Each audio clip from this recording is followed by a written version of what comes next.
So some of my earliest memories from childhood are waiting for my dad to come home from work and begging him to sing on the front porch with me.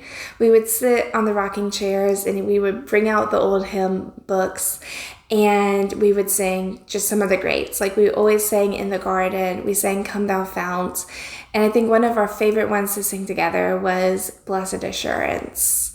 And I remember singing as loudly as I could to the neighborhood, "This is my story, this is my song," praising my Savior all the day long. And if that sounds like picture book magical childhood, that's because on so many levels it was.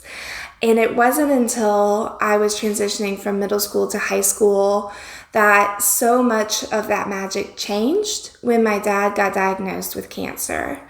For the first time in my life, things felt unsteady. I felt fear and worry and uncertainty and felt like I had to bottle up a lot of that inside of myself. And I still remember, though, even through all of his treatments, my dad would sing Blessed Assurance, Jesus is Mine. And I always thought that that was kind of weird, but not really, because he sang all the time. But those words just kind of seemed to fall flat considering what our family was going through, right?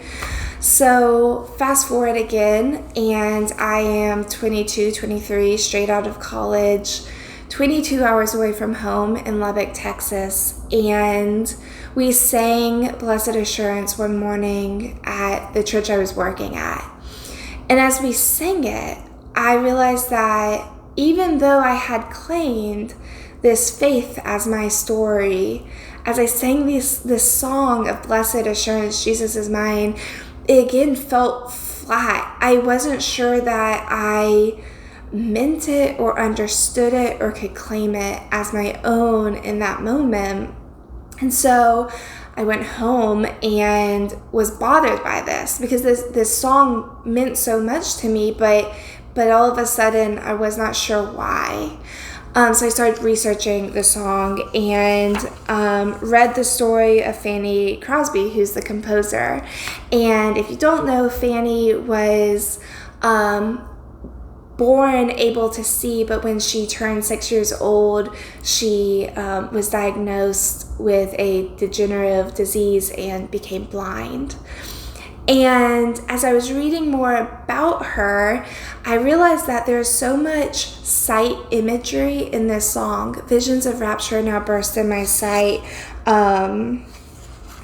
Where is it? I have the whole song written down here.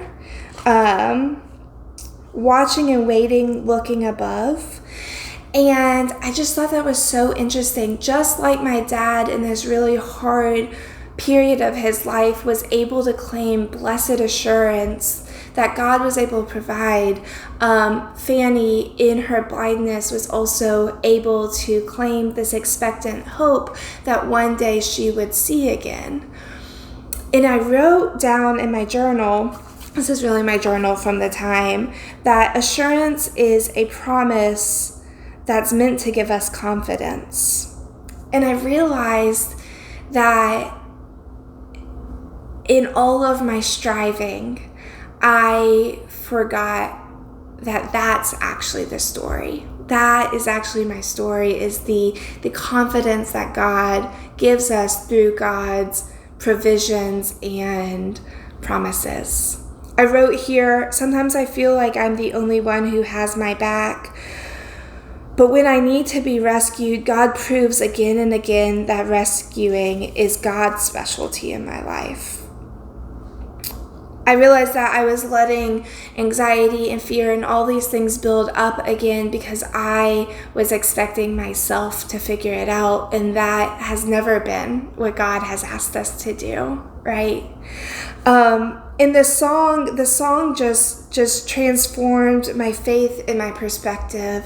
And I remembered the covenants that God had made over the course of our faith history and the matriarchs and patriarchs that went forward before us with this holy confidence in God and in the truth of the gospel. And I realized that even as real life and real things to be concerned about build up, that even those are real, it's not the reality God's working out of. And so today, that is my story, that holy confidence, that blessed assurance that I can just put my hands up and say, God, I need you.